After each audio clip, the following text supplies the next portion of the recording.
It's wonderful to be here. I know the weather's like this all the time, I understand.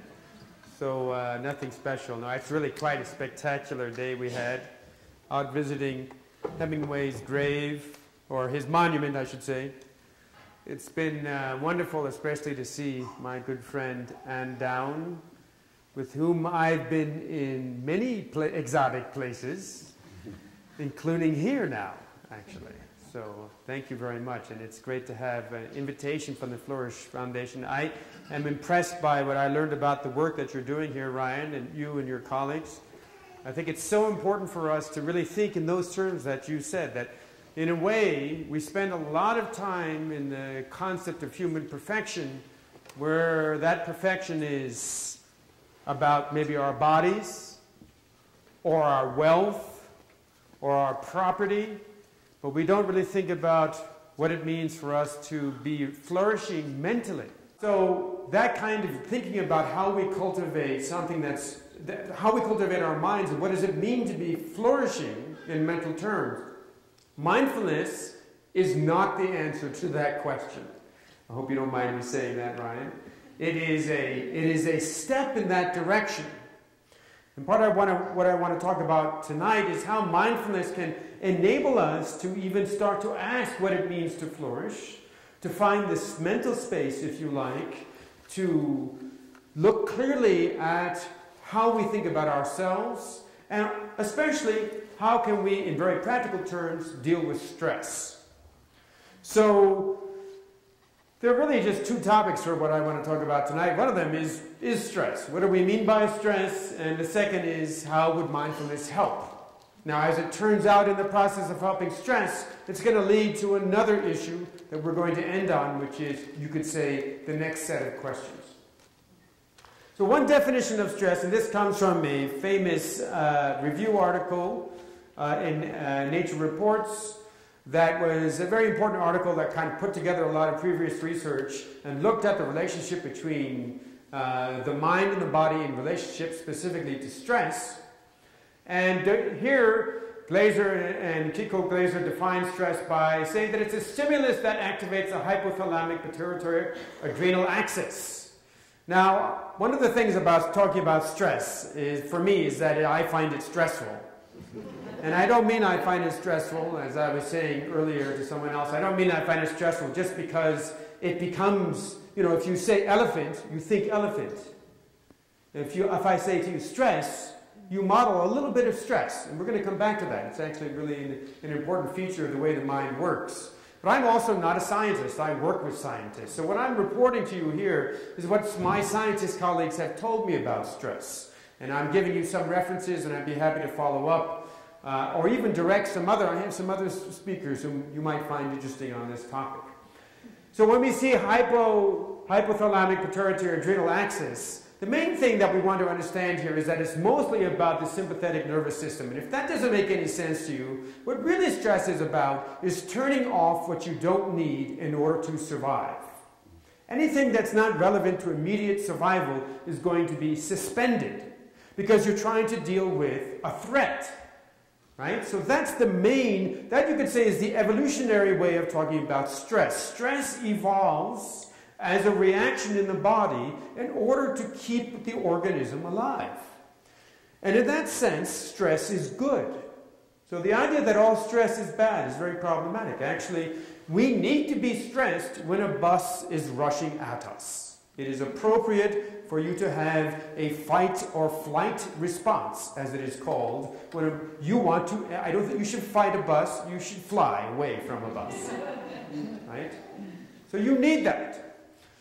But actually, Glaser and Kiko Glaser, interestingly, actually then go on to talk about stress in another way, and they don't quite make this clear in their presentation, but actually they're talking about two different kinds of stress. And that's in this second part of the definition. They say, more broadly, psychological stress ensues when events or environmental demands exceed an individual's perceived ability to cope. And that's a very key phrase, this sense that you have a sense of what you can cope with, and your resources are not up to the task at hand. Right? So these really are pointing to two kinds of stress. One of them is this. Let's go back for a second. You're walking in the woods. I don't know, it's winter, whatever. Not everyone here likes wolves. Some people do. I know. I see somebody who does, but some people really don't like. You're in the woods, and then bango, there it is. Ah, right. So there's a kind of immediate reaction, even apparently from this picture. There's a kind of immediate reaction you can have if we show a picture like this, or a picture of a very fearful human face, faster in just a couple of 100 milliseconds. Fast enough for you to just pick it up, but not fast enough for you to really notice it, to report on it, to be sure of what you're seeing, you will still exhibit a very slight response that is a kind of stress response. Why? Because, again, it's very important for our survival. We see a threat, we need to react immediately to that threat. When we were hunter-gatherers on the plains, as it were, we needed to be primed for those kinds of threats. That's one kind of threat. It is something that is going to destroy you personally. So there's a way in which threats are presented as threats to self. They're about fight or flight. They're not about feed or breed. And what you're going to do here is you're going to try to maximize those resources that guarantee your survival and minimize the use of resources for anything that's irrelevant to immediate survival. So you withdraw from digestion. You shut down your digestion. You shut down reproduction. You shut down the maintenance processes of your body when you are stressed in this way. And you get ready to be wounded, specifically. And part of what that means is you get ready to seal up your wounds, get ready to attack bacteria or other invasive threats from the environment. And part of the way that the human body does that is by inflammation. So your body will flood itself with information that tells the body to get ready for wounds and through the process of inflammation. My scientist friends would tell me that what your body is going to do is it's going to flood itself with pro-inflammatory cytokines like IL-6, for those of you aware of that, or tumor necrosis factor alpha, and so on and so forth. But the main point is that this kind of a stress is a stress that is coming from the outside. Right? This is a stress where you have an immediate stimulus. You need to react. If you don't react appropriately, you will not survive. So your sense of there's a sense of you, that there's a threat to you as a being, and that threat is a matter of life and death.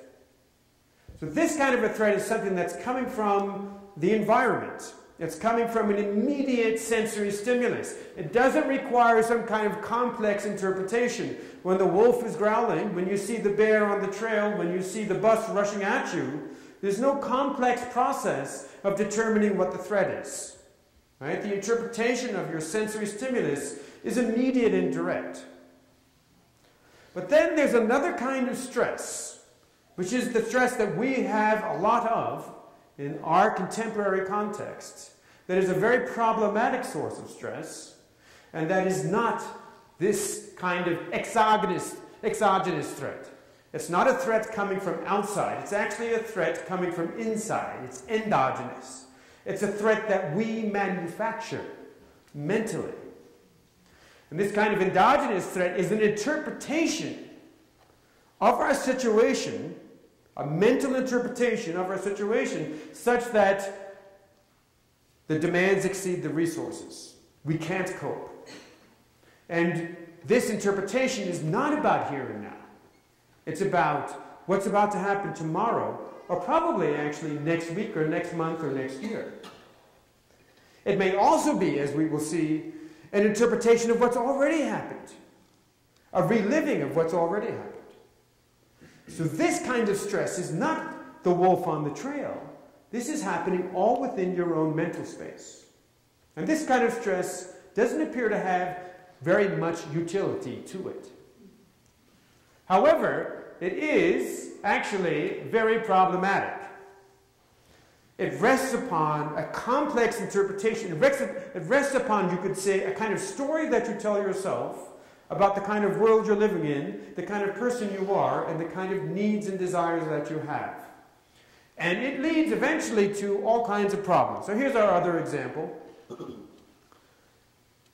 Suppose now, let me give you an example of this kind of stress. You're on the trail. I'm going to try to induce stress in you. I apologize. I did it with the wolf, and now we'll do it in an entirely different way. Right? So you're on the trail. You've gone for a nice walk. We go tomorrow to our lovely walk. We get up, and we've been on the trail for 3 or 4 hours. The car is parked quite a ways away from any road, and we come back. And maybe it's Anne, or let's say it's me. Because I would certainly react in the way I'm going to describe. I walk toward the car, and as I'm thinking, okay, well, I'm going to get, I'm starting to do what I do, think about what I should do next. So I start to look for my keys, and the keys will be here, and then I put my hand where my key, I always put my keys here, and they're not there. And then, what do I actually see in my mind? This. Right? And when I see that in my mind, I go, oh, I mean literally, I don't know about you, but I have this sort of shock run through my body, which is, the keys are in the car. Right? And I am completely convinced that the keys are in the car. And I feel that reaction in my body. And next time something like that happens to you, tell you, how do you notice that? And then I reach down and put my hand in my pocket, in my other pocket, and find my keys. So what does that tell you? That tells you that stress, right? I had my keys. I would never lost my keys. There was no threat, right? There was no wolf on the path. I produced all of that reaction, and I can tell you, I can feel that reaction in my body when I have that kind of reaction, like, oh! I suppose it's sort of a Homer Simpson, it's that moment, that terrible moment. And I do that all within the space of my mind. And I can feel it in my body. And yet it's completely unreal. I never had the keys. This picture is what I saw, literally sort of imagined in my mind, was a fantasy. It was false. And yet it made my body react. So this is the problem. This is the endogenous stress that we produce habitually to a very large extent these days that is causing a lot of trouble. And in this same review article, this is all the way from 2005. There's been a lot of subsequent research since then, but most of it is simply confirming some of these initial. And this itself is a review of previous research. And this is in Nature Reviews, the immunology version of Nature Reviews. When Glaser and Glaser go through, what they find is basically that stressors are this kind of stress. They don't clearly delineate this kind of stress, but this is the kind of stress they're talking about. This kind of endogenous stress is really a problem. It is it may increase susceptibility to infectious agents, influence the severity of infectious disease, diminish the strength of immune responses to vaccines, reactivate latent herpes viruses, slow down wound healing. Moreover, stressful events and the distress that they evoke can also substantially increase, but this is where you want to add stressful events, the distress that they evoke, and the reliving of them, or the anticipation of them. That's the real key here. Can also substantially increase the production of pro-inflammatory cytokines. That's what I was talking about before. It's basically what causes this inflammatory response within your system that are associated with a spectrum of age-related diseases. Accordingly, stress-related immune dysregulation might be the core mechanism behind a diverse set of health risks. And my scientific colleagues, I'm especially thinking here of my friend Chuck Raison, say the biggies here are cardiovascular disease, which you see in much greater abundance in societies which do this kind of thinking more, like ours. Cardiovascular disease, but also inflammatory bowel disease, eczema, fibromyalgia. So these are physiological conditions that are caused by an excess of inflammation.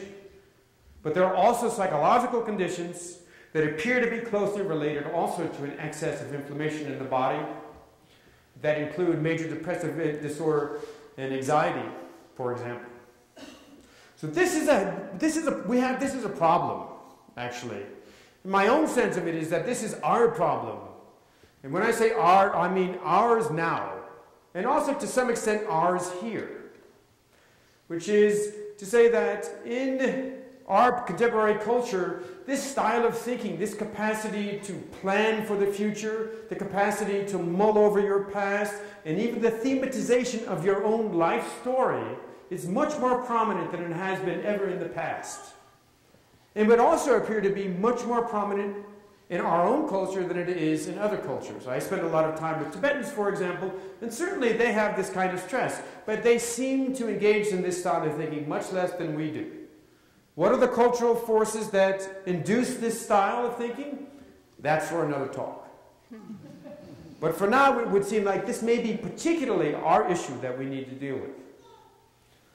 Now, there's other research. I like this article. I don't need to go into the details. I think you can imagine some of it yourself. Those of you that have been in hostile marital interactions. But this work was also by, actually by Kiko Glaser herself, and this work shows that those kinds of interactions, when you put someone in a hostile marital interaction, or you have a habitual hostile marital situation, you're basically in an inflammatory state a lot of the time. And marriage is, of course, one very good example of the kind of social context that can produce this type of stress. Now, Robert Sapolsky speaks about this by speaking of this as adventitious, or what he calls adventitious pain, as you can see here. And he says humans have the capacity for this in a way that no other animal can do. Right? The basic idea here is the central concept in the study of stress. If you're a zebra and a lion leaps out and rips your flesh open and you're in pain, running for your life, the things your body does that are wonderful. And one of the main things your body does is inflammation. And that's necessary. You're not going to survive without it. You're not going to stop bleeding without it. You're not going to get ready for infection without it.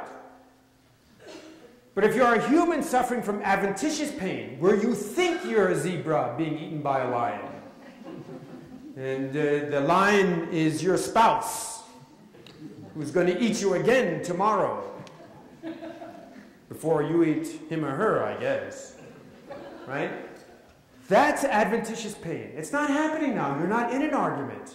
Your spouse isn't even around. You're at the office, or you're doing whatever you do. And yet you're running that show. And that show is causing you to be like a zebra about to be eaten by a lion. Your body is in pain, in a sense. Now, this actually, as it turns out, is also a very important concept in Buddhist philosophy and practice. And it's called the second arrow. It's best known in this text called the Salatta Sutta in the Pali Canon.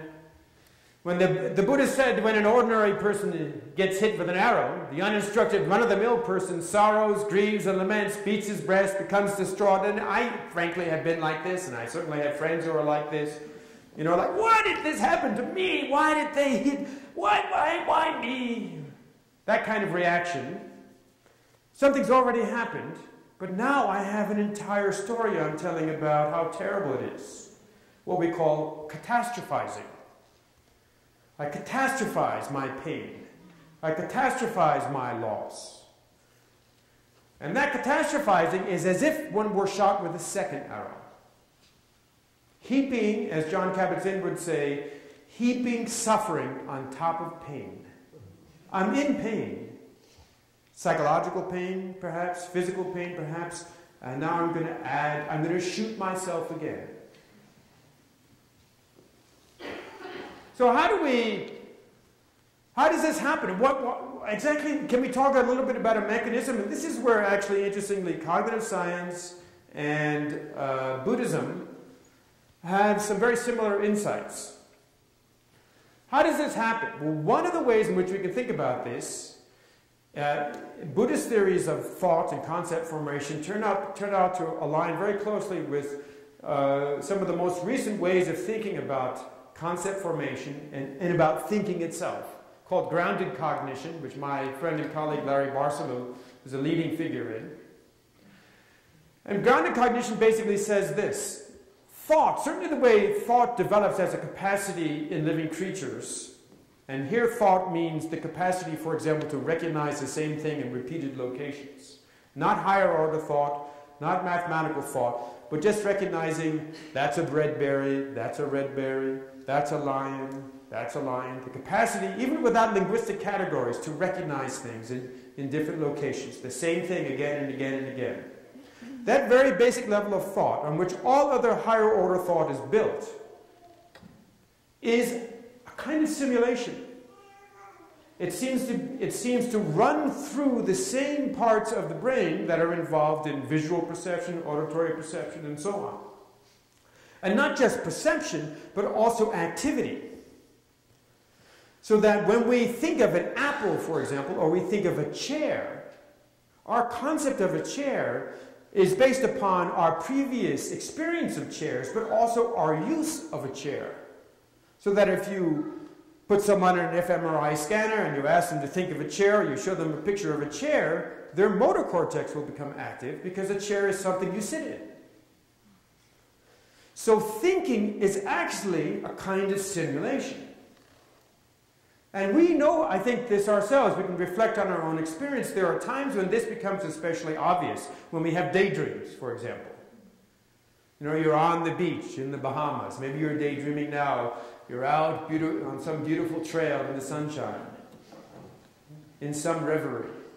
And it can become intensely real. Suddenly you wake up and you're like, oh, I'm in this auditorium. I'm not. On the beach in the Bahamas.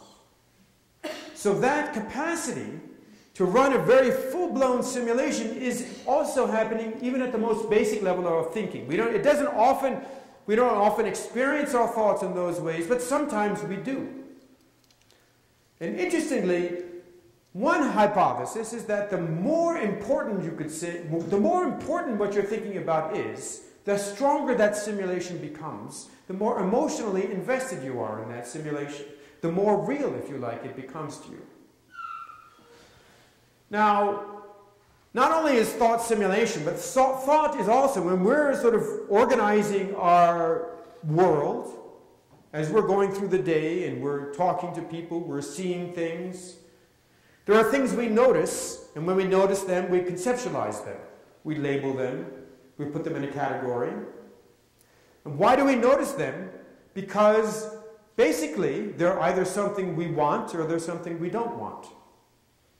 In other words, one claim, which you can find implicit in grounded cognition, but is much more explicit in Buddhist theories of concept formation, is that this very lowest level of concepts, our very lowest level of sort of organizing our experience in the world, and then the stories that we build out of it, are basically all about us getting what we want and avoiding what we don't want. Things are either dangers or they're affordances. And if they don't fit into either of those categories, we just ignore them.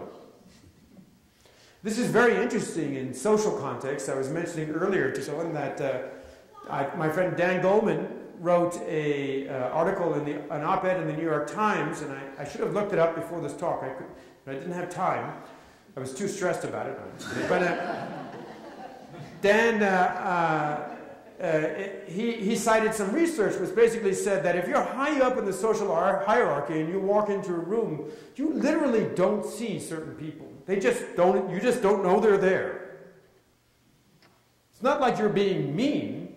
It's just that they're neither a threat, they're not a competitor, and they're not someone, you need to get something from. So you just don't even know they're there. Right? I certainly feel that I probably have behaved in that way in social occasions, and I'm pretty sure I've been on the receiving end. Like, hello, oh, never mind. Right?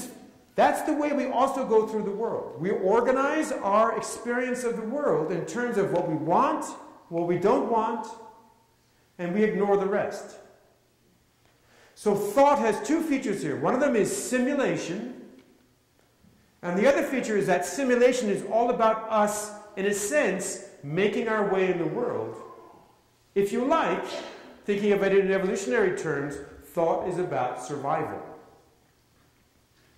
So since it's about survival, that also means it needs to seem real to us.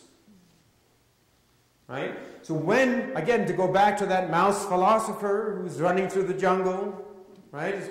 We have a little mouse and he hears a tiger and, you know, he starts to think, oh, am I in a tiger's place? And he starts to see, in the same way I saw the keys falsely as it turns out, I saw the keys in the ignition. He sees a tiger behind the bush. And the little mouse philosopher gets ready to run, and then he thinks to himself, oh, but this is just a thought. It's not really a tiger, it's just a thought of it.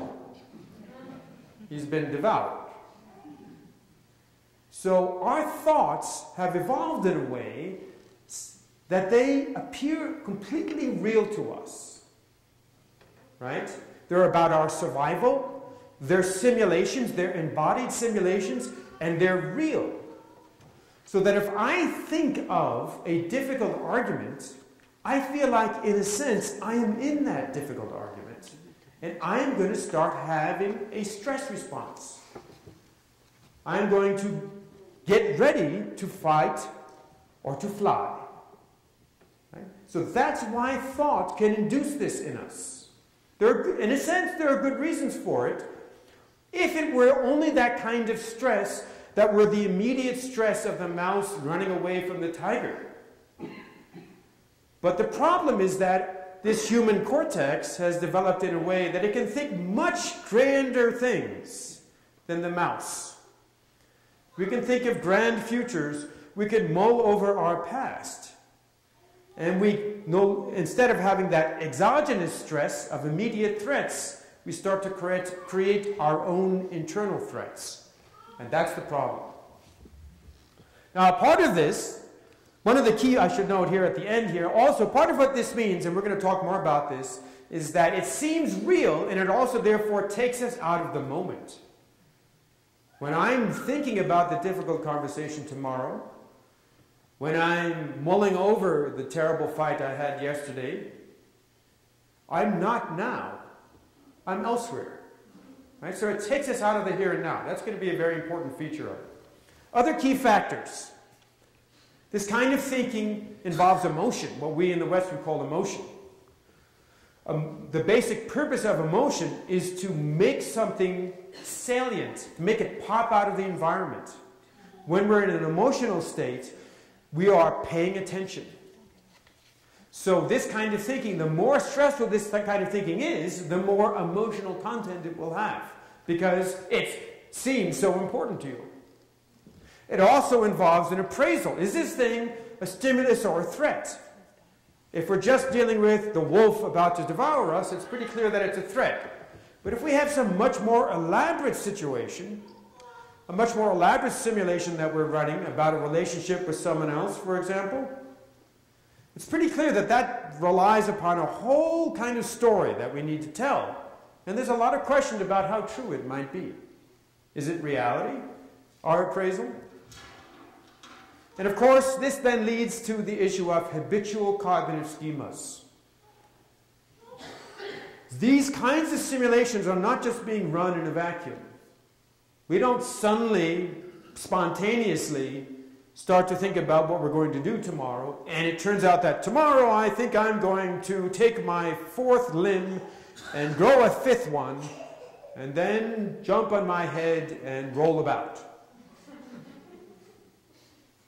That, I assume, for most of you, doesn't really seem like an option for your plans for tomorrow, because it's incoherent, right?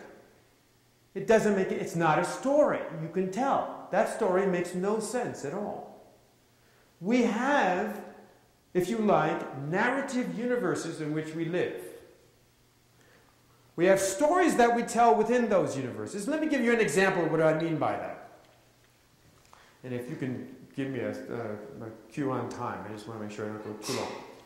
Let me give you an example of what I mean by that. So, we know in popular culture we have various narrative universes. There's actually a kind of narrative universe all about Hemingway. For instance, you can be a kind of Hemingway guy, right? And live in a Hemingway narrative universe, which would certainly be appropriate here. But there's the Tolkien narrative universe, and there's the Star Trek narrative universe, or Star Wars narrative universe, and whatever, you take what you like. And they're internally coherent. So you can tell a story about Papa Hemingway going down to his hut and with his fishing rod and maybe probably a bottle of whiskey and, writing, doing his thing, and then, right? Or you can tell a story about Frodo and, taking a walk with Sam and worrying about the ring. Or you can tell a story about Captain Picard if you think that the new generation is real Star Trek. And you can do so you can do those things, right? Or Star Wars. But what you can't say is Papa Hemingway called up Frodo to find out where his lightsaber was because he was afraid that Spock had stolen it. That doesn't make sense. Because those universes run by rules. You tell stories by the rules of those universes. And the simulations we run about ourselves also run by rules. And those rules can seem so real that they just couldn't possibly change. Right? It's just not possible for me to change my behavior. It's not possible for me to like this person. It's not possible for me to live in a healthier way. Right? Because I can't imagine myself. That would be like Frodo having a lightsaber. Right? The story doesn't work that way. So this is one of the big issues in our stress, is that, first of all, we have this way of running internal stories, but secondly, they're all about our survival, so they're important. Thirdly, they seem so real. And finally, they run by a set of rules that because they seem so real and because they seem so important, we're essentially trapped in. Right? So we can become, in a sense, under certain conditions at least, trapped in our own story. A stressful story. When psychology, we will refer to these, my psychological colleagues refer to these as scripts, much like a movie script. And in the therapeutic world around mindfulness, it's often just referred to as the story or your story or stories. Now, this aspect of the way stress is produced is something that mindfulness can actually have a very important impact upon. And mindfulness is, we're going to talk a little bit about what it is in a moment, but just want to say that there's a certain hype sometimes around mindfulness. You see it a lot in the press.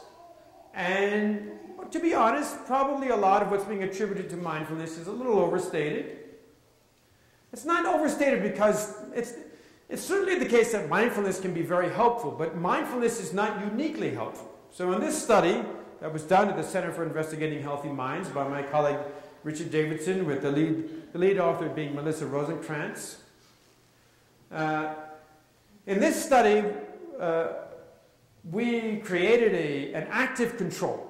We didn't just say, okay, this group is going to do a mindfulness training, and this other group was going to wait and then do mindfulness training. Instead, we took two different groups and created an active control for this group, where they did something, and the people who created this active control, which is called the Health Enhancement Program, or the HEP program, believed that it would work as well or better than mindfulness. And guess what? They were right, which came as a bit of a shock. And I'm guessing Richie probably talked a little about this when he came here. Now, that's not a bad thing, because all it shows is that mindfulness is participating in some other aspects of human health and of human flourishing that are not unique to mindfulness. For example, social bonding, simply getting people together and giving them positive stimuli and allowing them to bond socially can be a very healthy experience.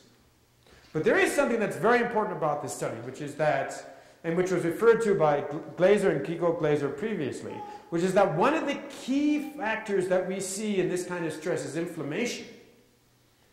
And the thing that the Health Enhancement Program, which involved, movement and music appreciation and art and so on, that the health enhancement program did not show this effect, which is the effect on inflammation. Without going into the details, and I think those of you who saw Richie Davidson's talk already saw some of those details, mindfulness is much better, is measurably better at improving your capacity to decrease your inflammation. Now, why would that be? One hypothesis is precisely that mindfulness is taking off this kind of background inflammation that we're engaged in because of our habitual habits of stressful thinking. Mindfulness also, one of the few ways in which mindfulness is really distinctive in its effects on patients, is that it's also very good for major depressive disorder, especially people who have repeated depression. And again, the question you can ask is, why is mindfulness good for that? There may actually be an inflammatory response that's important here, but also what may be very important in major depression is precisely the way in which people are caught in their scripts. Because you can induce a depressive episode in a person with major depression just by running one of their scripts. And if you get their script right and you run it, even if they're not in a depressive episode, you can actually induce one by getting them into their script. So, what that suggests is that mindfulness is something what's especially important about mindfulness is the capacity for us to somehow disengage with this kind of thinking. And I said earlier that one way of talking in this kind of thinking is it's a catastrophizing thinking. We take something and we're in pain and we add suffering on top of it. We catastrophize our situation. We tell ourselves a story that's a melodramatic disaster, right? And that's the full catastrophe, so to speak. Learning how to live without that catastrophizing is what this book is all about. Written by John Kabat-Zinn, as you know. And John's way of talking about mindfulness is that mindfulness is, this is a definition not in that book, it's actually in a subsequent work. And it's not exactly a definition, but he describes it as paying attention in a particular way, on purpose, in the present moment, and non-judgmentally. And it's that last, it's really all three of these, but it's especially the last two, the present moment and being non-judgmental, that are very important for taking this kind of stressful thinking offline. It's not the whole story, but they're very important for that. Now, there are many different definitions of mindfulness. I've written a recent paper in which I talk about the different varieties of mindfulness. I've got another paper with Cliff Sarin, who some of you may have seen here, and in that paper we develop a model for trying to understand these different versions of mindfulness. I'm not going to get into those details now, and we can talk about it later. But for our purposes, this therapeutic definition of mindfulness, the secularized definition of mindfulness, is adequate to talk about the features that we want to point to that cut across many different versions of mindfulness, because there are many different versions. And these many different styles of mindfulness often use mindfulness of breathing. And if we describe mindfulness of breathing, if we look at mindfulness of breathing, across the many different traditions in which it occurs, this description is going to be the same for all those traditions, at least for a beginner. So what is this? How many of you have practiced mindfulness before? Has anyone not practiced any mindfulness? Okay, so you all know it would appear. My fellow great meditators, not that I'm a great meditator, but as you attend to your breath, and how many of you have done mindfulness of breathing, where you're paying attention to breathing? Okay, so you know what I'm talking about. Sometimes you attend to the sensations of breathing here, sometimes here. It will depend on the tradition. There are other ways of doing it as well. As you pay attention to those sensations, right, inevitably what happens is, if you're someone like me, you start to think of something else. So as you start to think of something else, and that, by the way, is the point. The point in mindfulness of breathing is not to pay attention to your breath. Right? It's not like the Buddha said, oh, pay attention to your breath, that'll solve all your problems. No, and that's pay attention to your breath because you will become distracted. Because in some ways you could say, especially for a beginner, it's so boring. It's like, what am I doing this for? Right? You will become distracted. And that's what we want to do with distraction. So the distraction comes up. How do you deal with the distraction? You notice it. You notice that you're distracted. And let's deal with thought. There are other kinds of distraction, physical and so on. But let's deal especially with distractions that are thoughts. As that thought arises, what you're meant to do is notice the thought. Simply notice it. Don't react. Don't follow the chain of thoughts, as some instructions say. Don't judge it as good or bad. Simply notice that it is a thought. We're going to come back to that. Notice that it is a thought. And then bring your attention back to the breath. Right? Mindfulness of breathing. Now, why would that help in this context exactly? Well, one of the ways it helps is actually one of the problems with mindfulness. So, again, we put ourselves in this situation. I'm thinking, I'm running a simulation, I'm having a hard time, I'm remembering a traumatic aspect from my traumatic event from my first marriage, or I'm projecting what's going to happen when I talk to my second wife tomorrow, whatever it might be. And as I do that, I'm caught in it. My body is doing the same thing it did when I thought the keys were in the car. So how can I stop that? I need to step out of the simulation. Well, some people will, one way to, what's happening when you're in that simulation? You're not here, you're not now. You're mental time traveling, is what it's called in psychology. I'm literally traveling in time to the past or the future. And the human cortex has a tremendous capacity for this. It's unbelievable how we can do this, much better than any other kind of living creature, as far as we know. Right? We can live in the future or the past. But of course, that kind of thinking is precisely the kind of thinking that's also involved in stress. We can do that without stress, obviously. We need to do that. We need to plan. We need to learn from our past. But we can also do it in a way that is stressful. So what do? We need to stop time traveling. We need to stop being in the future and the past. How do I do that? I take time traveling offline. How do I do that? I get a fifth of whiskey and I down it. Right? That works. Those of you that have attempted that particular technique will know that that works. Or I take a bunch of pills.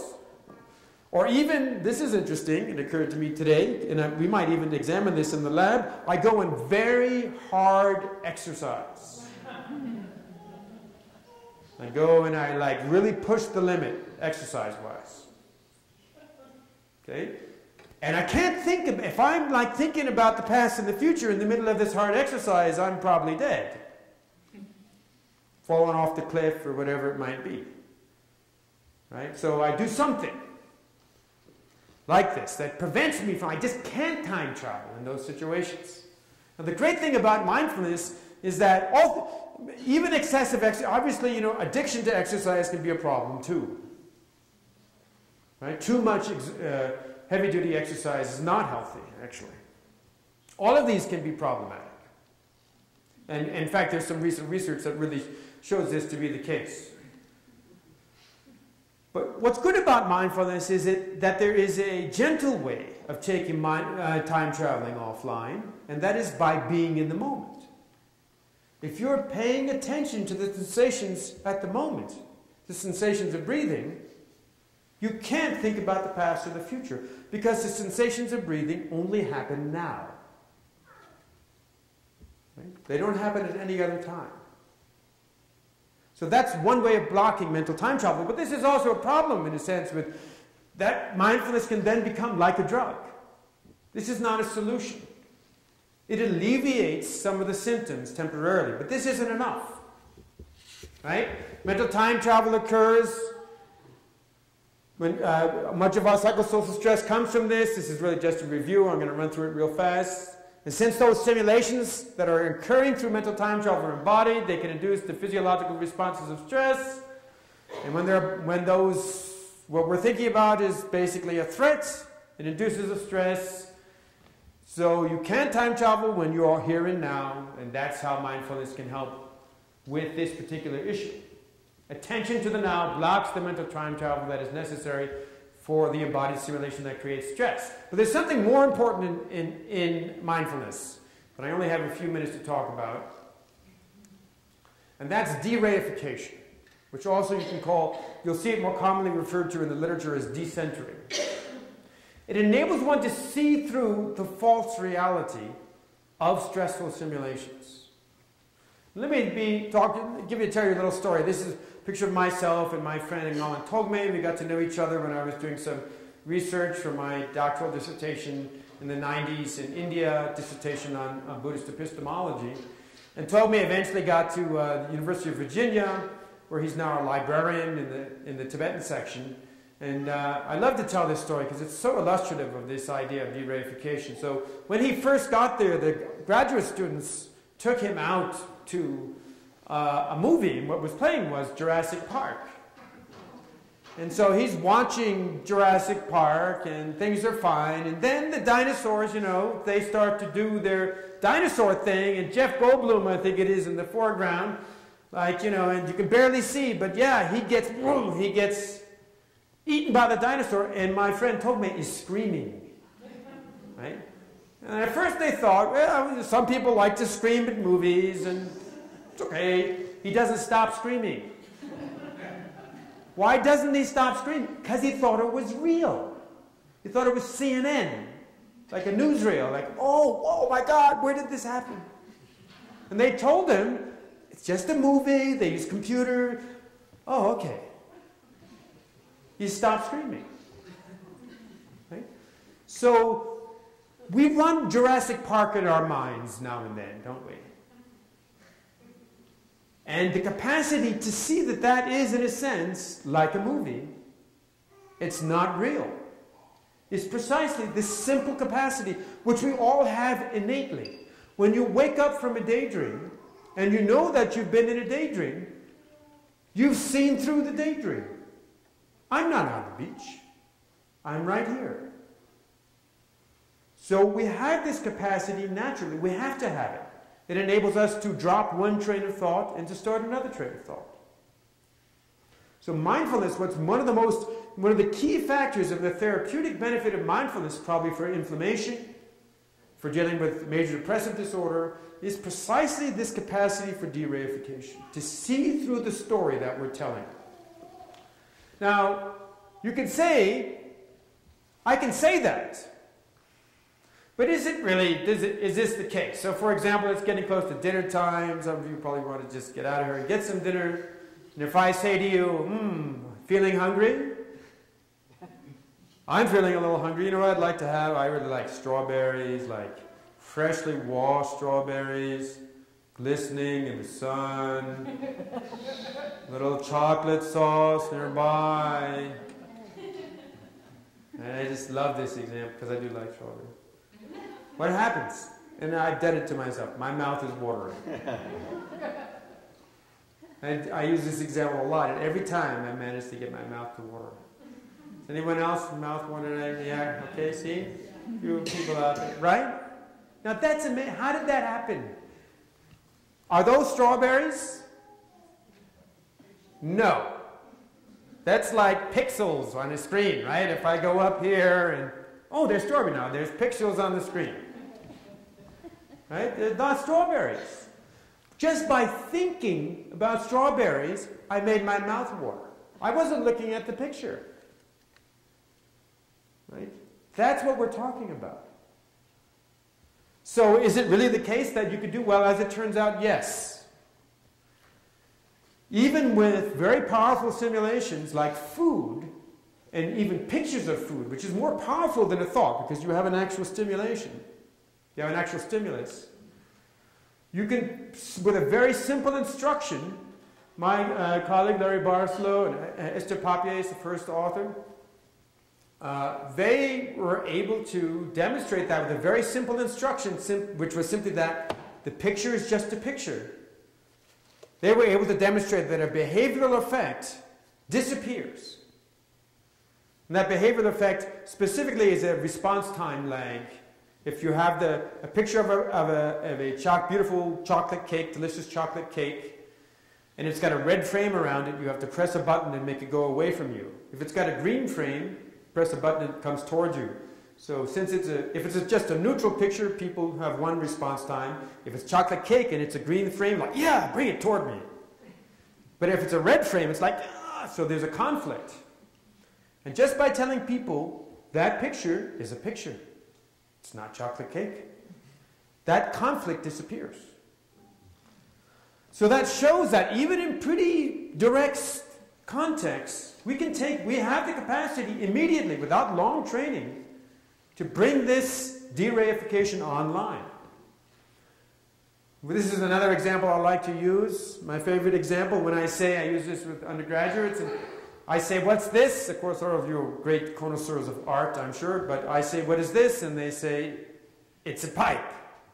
And then, of course, it's not a pipe. Ce n'est pas une pipe. Right, in my crate. It's a picture of a pipe. So this is, again, the same capacity, is to see. What we're doing here is we're seeing through our representations. In mindfulness, there's much more to the technique here, but mindfulness is, what is very important about mindfulness is it gives you the capacity to notice your representations as representations. Notice the story as a story. And that, the moment you do that, just like my friend Togme, you can stop screaming. The story is a story. The thought of an apple is not an apple. This is not a pipe. This is a very simple, actually, but very useful aspect of mindfulness. And so I'm going to end now with one other point, and I'll just end it right here. So my time is up, I think.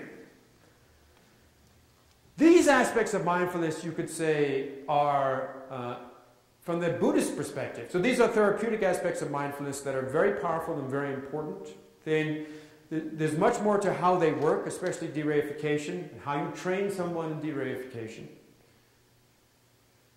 But they are also, from the Buddhist perspective, really just the tip of the iceberg. Because once you have seen through the story, so the first part of it, for just stopping mental time travel by being here now, to quote somebody, I don't remember, that's like a drug, right? You're just kind of taking a break, and that's good. You need to take a break. You should take a break. You deserve it. So many of our own personal stories involve us not deserving to be happy, which Tibetans think is really weird, by the way, but those crazy Westerners. But, so, yes, you should take a break. But that's not enough. You really want to start to observe the story. What is the story? When it pops up, when you're in meditation, and the best time to do this is in meditation, as the story pops up, don't run away from it. Don't engage with it. Just see it for what it is. Thought. That's thought.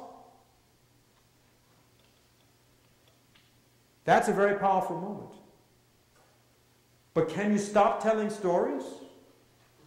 I don't think so. You need a different view, so this is where the sort of Buddhist aspect of mindfulness really kicks in, or you could say the ethical aspect of mindfulness really kicks in. Now that you know it's a story, the real question is, what story will you tell? Well, that's all I have time for tonight. I think we could take questions for a little while. So thank you very much.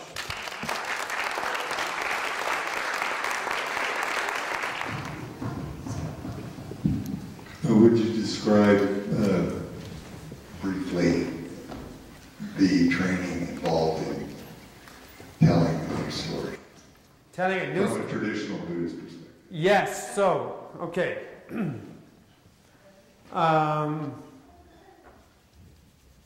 There's a lot to it. And one of the things that's very interesting about that context is, and that's somewhat unique about most Buddhist traditions, not all Buddhist traditions. Some Buddhist traditions are a lot like other, whether they're religious traditions or cultural traditions or so on. So the thing about our stories we tell about ourselves is, first of all, especially in our American context, we sort of think they're unique. Like, there's my story with a capital M. No one's got my story. And we think they're absolutely true. And we don't think anyone made it up. But one of the interesting things for me is I sort of examine my account of who I am. I mean, I have a strange, weird account because I've lived with Tibetans and, but still, I can see that it's not very unique, that it's kind of cobbled together from all kinds of available source material in my culture, and that I have all kinds of cultural assumptions that are built into that story that are kind of silly, some of them. And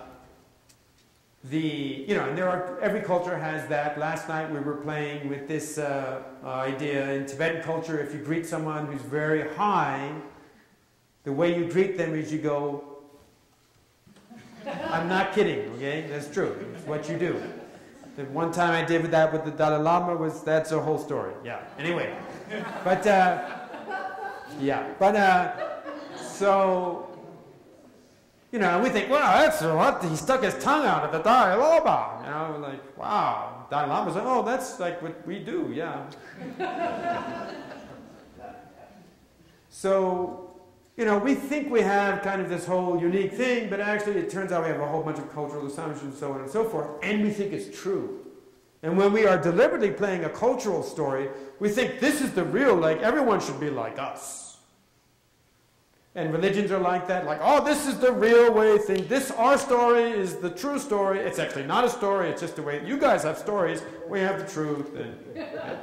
So there are certainly Buddhist traditions that have that. But what's interesting about the traditions that really talk about de-reification the most, and there are multiple traditions that do that, is that they say that we can only give you a story. There is no non-story. We cannot, we're not going to tell you, you cannot tell a true story. It's always going to be a kind of fiction. So you're not going to get rid of your false stories and come up with the truth and live in the true whatever, encyclopedia, whatever would be now that runs the way you produce things about who you are. It's going to be a story. So then the question is, what's the useful story? Like, what's the powerful story? What's the transformative story? What's the story that doesn't involve suffering? And in these traditions, a main part of that story is compassion. So you could say that in the de-reification participates in an aspect of Buddhist thought and practice which is connected to the concept of emptiness. And that's a confusing concept, but a basic, simple way of talking about emptiness is saying that things look real, but they aren't. The story seems real, but it isn't. That doesn't mean that nothing exists. But what it does mean is that everything is interdependent. That everything is susceptible to multiple interpretations. So this is kind of what takes our world apart, sees through the reality that we project on the world.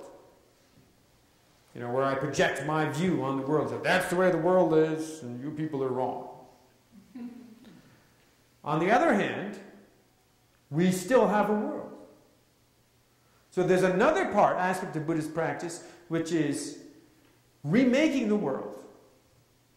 Sure, there's no single way the world is, but we will remake the world. How do we currently make the world? The Buddhist point of view is, I make the world all around me. I'm at the center of the world.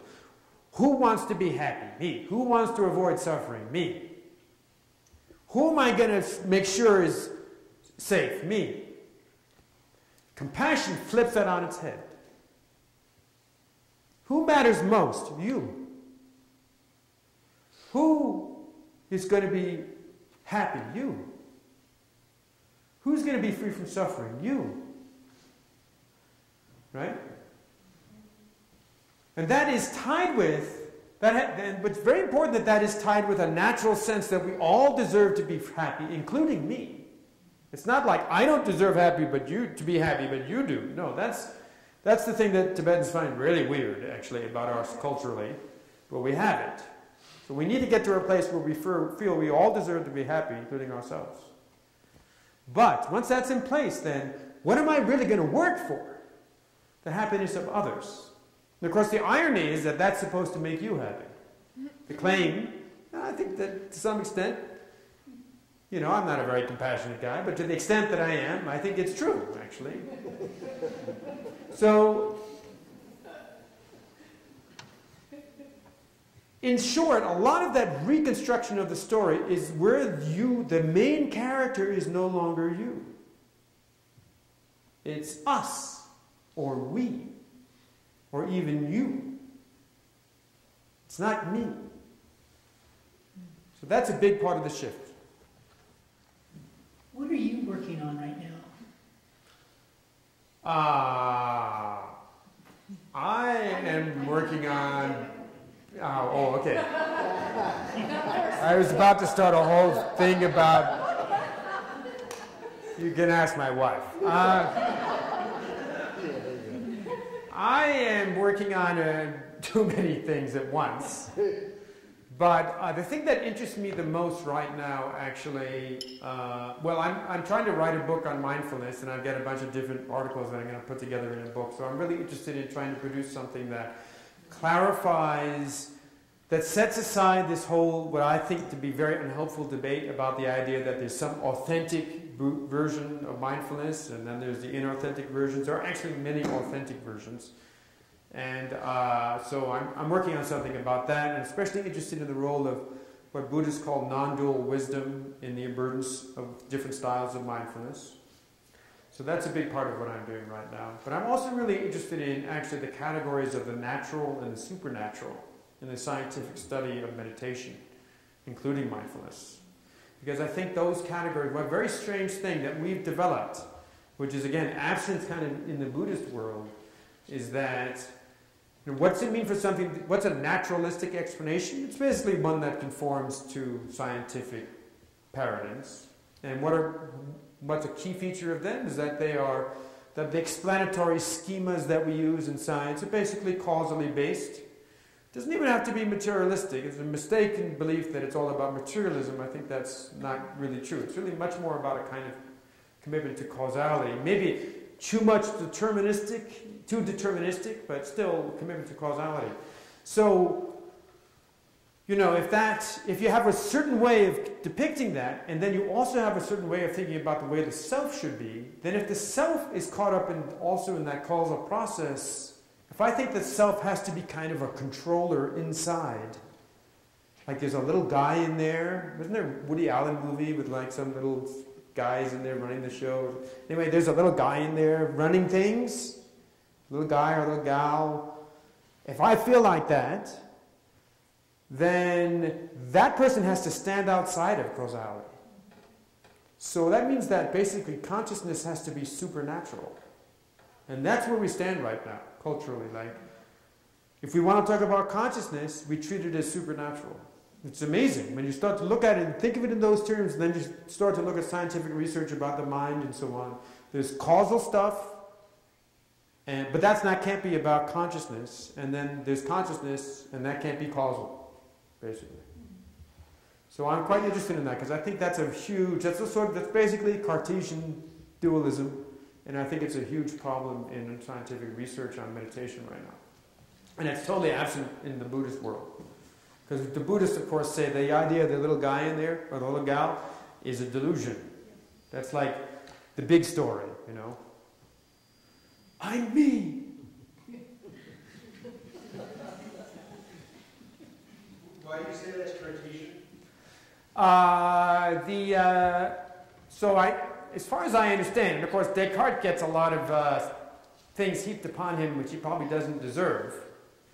But I think, as far as I understand, when Descartes talks about res cogitans and res extensa as the res extensa being basically what he really conceived as a physical world, and consciousness and raised cogitans as being standing in opposition to that physical world, that one of his main concerns was precisely that if consciousness, if there was going to be someone who is the locus of justice, of judgments about justice, who is going to be either punished or rewarded, for example, if there's going to be moral responsibility, that it couldn't be simply accounted for in mechanistic causal terms. So my reading of Descartes is that that split, that he's very concerned with that split. That he wants to keep consciousness away from this kind of causal account. Because then you can't, and the weird thing, the interesting thing is that not so long ago in Germany, I was told by a neuroscientist, Wolf Singer, and we actually were going to have through the Mind and Life Institute a meeting about this, but His Holiness the Dalai Lama wasn't able to make it. But there were actually at least one, I think a series of court cases in which people were saying, in which defendants were saying, well, I'm not responsible because my brain did it. Like the causal processes of my brain made me do this.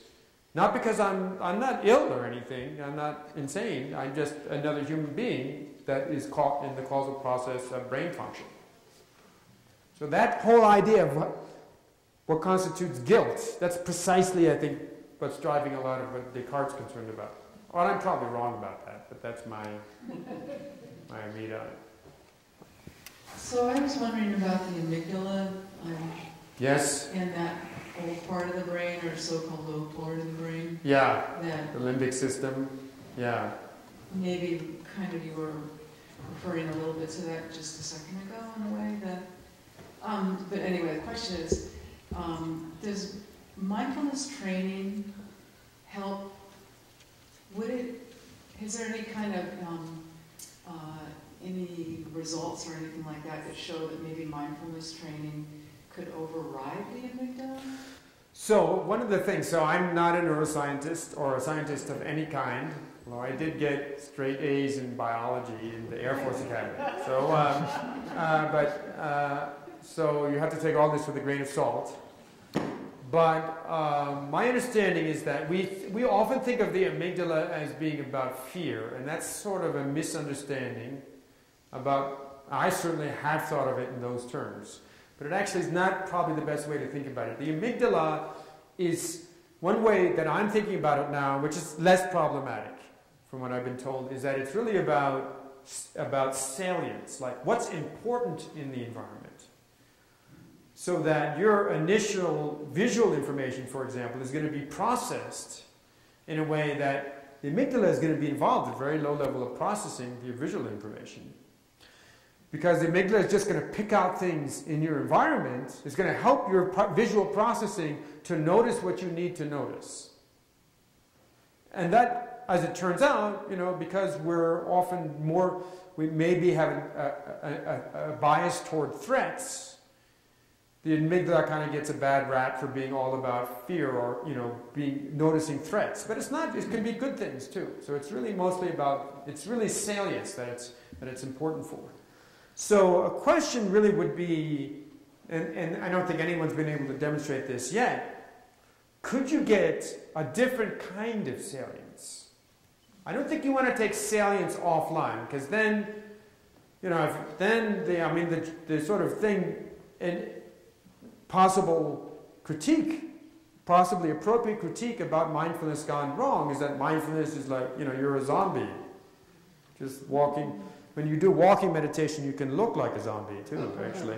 You've ever done, just put your arms up and now, Sharon Salzberg told me once she was at some place and they were all out in the parking lot and people were like, oh, zombies!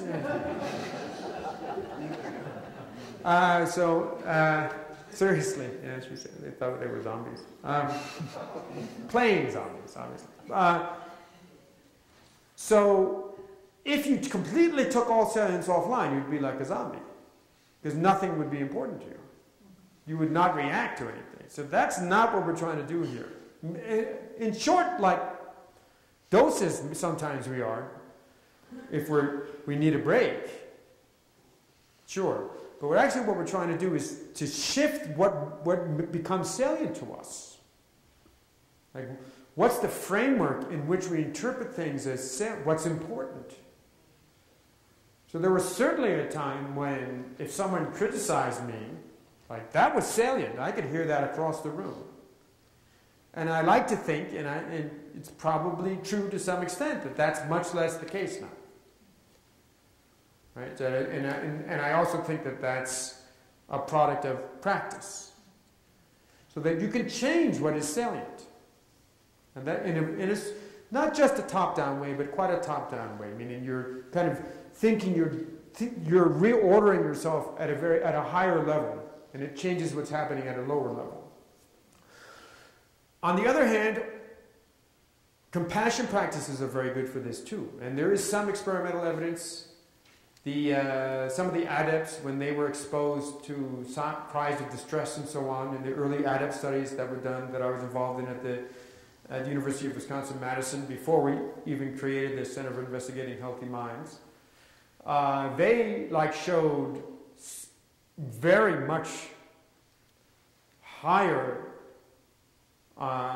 activation in the amygdala, to the point that people thought, oh, this is pathological, like there's something wrong with these people.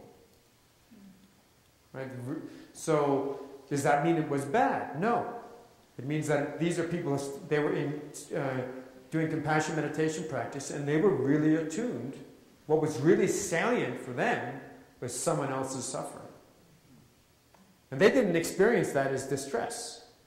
But what happens with that then is the motor cortex goes online, and they're ready to go. They're going to do something. Notice and go.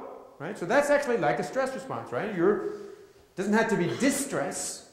That's what we're talking about. Like, okay, motivate the machinery here. Let's get something to do right now. But it's not about me in that case.